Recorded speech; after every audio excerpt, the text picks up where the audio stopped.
O Banco Central do Brasil anunciou nos últimos tempos uma proposta que visa regulamentar o mercado de criptomoedas, proibindo a autocustódia de stablecoins e ainda se dando o poder de deslistar criptomoedas de corretoras.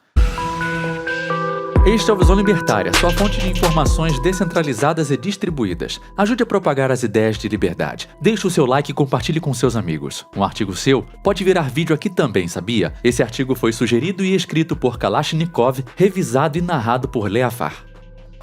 Há algumas semanas, o Banco Central abriu uma consulta pública para uma proposta de regulamentação do uso de criptomoedas no mercado de câmbio. Essa proposta visa definir novas regras para compra e venda de stablecoins, que são as criptomoedas lastreadas em moedas estatais, como por exemplo o USDT, que possui lastro em dólar. Assim, eles pretendem incluir as operações feitas com essas moedas no mercado de câmbio e, com isso, elas precisarão seguir as mesmas regras de quando fazemos operações com o dólar. De acordo com o BC, o objetivo da proposta é levar segurança jurídica para a prestação desses serviços e aumentar a competitividade e eficiência do mercado de câmbio e das operações de capitais internacionais mediante a aplicação de regulação proporcional ao risco das atividades. Essa proposta enquadra 3 tipos de atividades das corretoras no mercado de câmbio. Primeiro, troca ou custódia de ativos virtuais pareados ao real por cliente não residente no Brasil.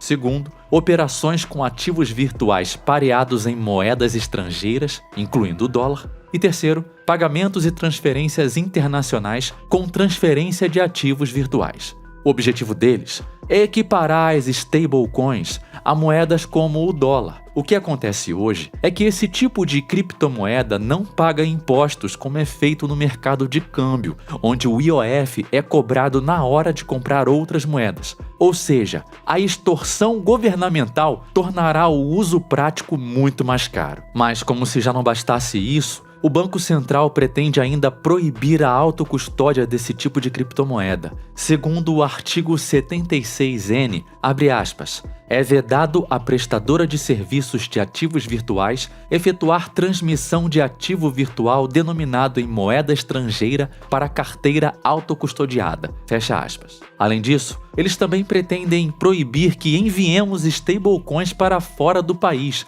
conforme aponta o artigo 76F, abre aspas, é vedado à prestadora de serviços de ativos virtuais efetuar transmissão de ativos virtuais para carteira autocustodiada detida por não residente, fecha aspas. Como muitos libertários sabem, a autocustódia é muito importante para garantirmos a segurança completa de nossos ativos, como o Bitcoin, sendo uma forma de guardar patrimônio muito superior aos bancos tradicionais. Ela nos confere a garantia de que teremos nosso dinheiro guardado em um local seguro e completamente livre de interferências externas de governos e bancos. Mas pelo que parece, o Banco Central não gosta nada disso. Esse trecho é algo completamente sem sentido, assim como toda a proposta. Da mesma forma que não é proibido guardar dólares num cofre, também não deveria ser proibido guardá-los numa carteira de autocustódia. Porém, o que vemos aqui é a manifestação dos interesses escusos do Estado. Apesar de podermos guardar dólares num cofre,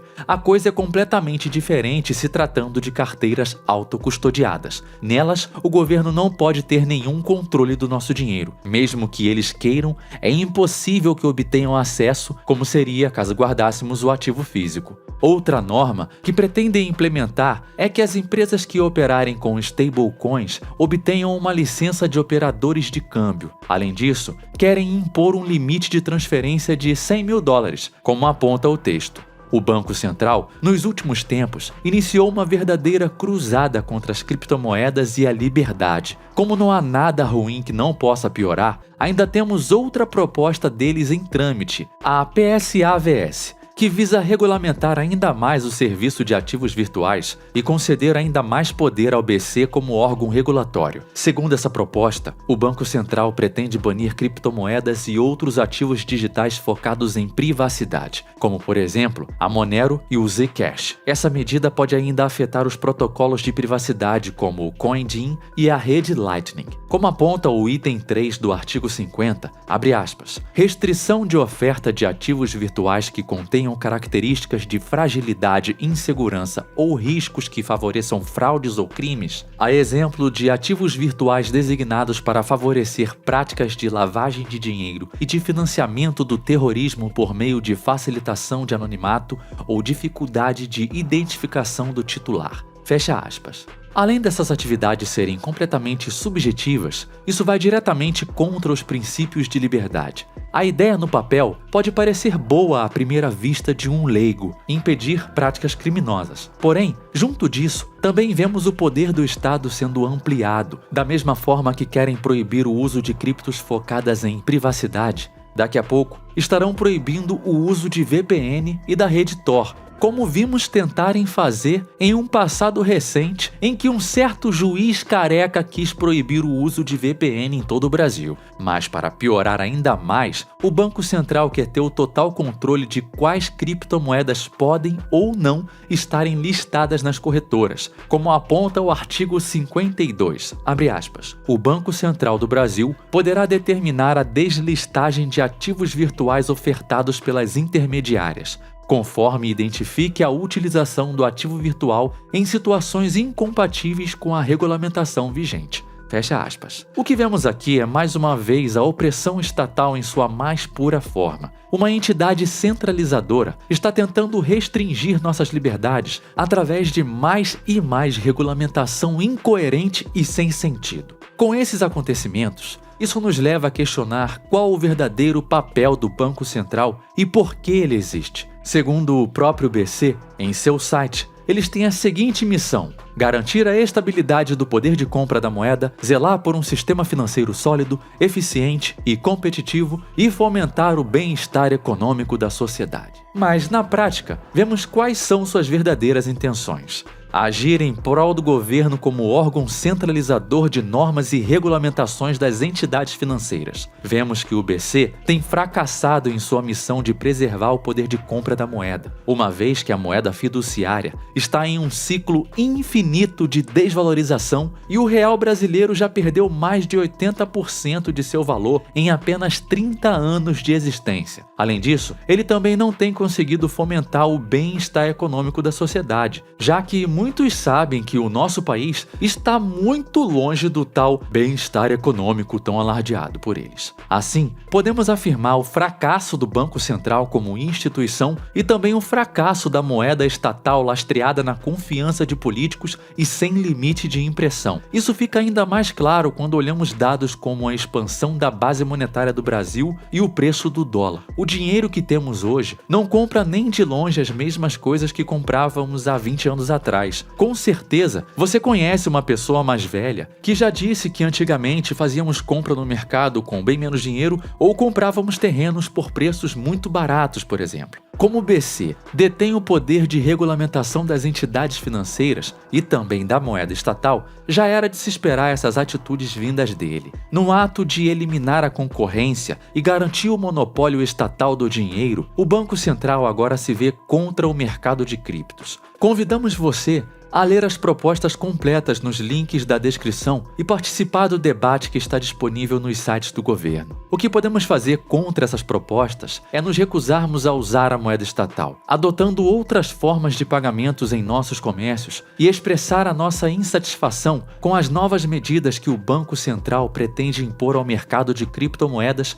enquanto elas ainda são apenas propostas e ainda não se concretizaram. Com todos esses fatos expostos, é importante lembrar o valor do estudo e pesquisa individual sobre Bitcoin, a principal criptomoeda e a única com longevidade 100% confiável. É essencial compreender não apenas seu funcionamento técnico, mas também seu potencial como ferramenta de liberdade financeira e resistência a controles centralizados. Dedicar algumas horinhas semanais para aprender sobre conceitos como blockchain, Proof of Work e o papel dos nodes na rede é um investimento valioso. Esse conhecimento não apenas fortalece sua capacidade de usar o Bitcoin de forma eficaz, mas também permite que você participe ativamente da revolução pacífica e libertária que ele representa. Além disso, é fundamental pesquisar e participar das comunidades P2P ou P2Peer, que promovam trocas voluntárias locais, construindo uma rede de pessoas confiáveis ao seu redor. Essa prática não apenas fortalece o ecossistema descentralizado, mas ajuda a blindar você contra ações coercitivas do Estado e instituições centralizadoras como o Banco Central Brasileiro. A única e verdadeira liberdade financeira vem da combinação de conhecimento e prática, que só podem ser alcançados com dedicação e uma rede de apoio sólida. Aproveite enquanto está cedo. Pode ser que daqui a alguns anos, todo o conteúdo sobre liberdade financeira seja proibido na internet com a desculpinha estatal de antidemocrático ou crime contra a humanidade. Corra, pois o cerco está fechando. Obrigado pela audiência, esse é um canal colaborativo, participe você também. Cadastre-se agora mesmo no nosso site visãolibertaria.com e envie seus artigos por lá. Os colaboradores recebem recompensas em Bitcoin. Inscreva-se no canal e clique no botão da campainha para ser avisado de novos vídeos. Um abraço e até a próxima.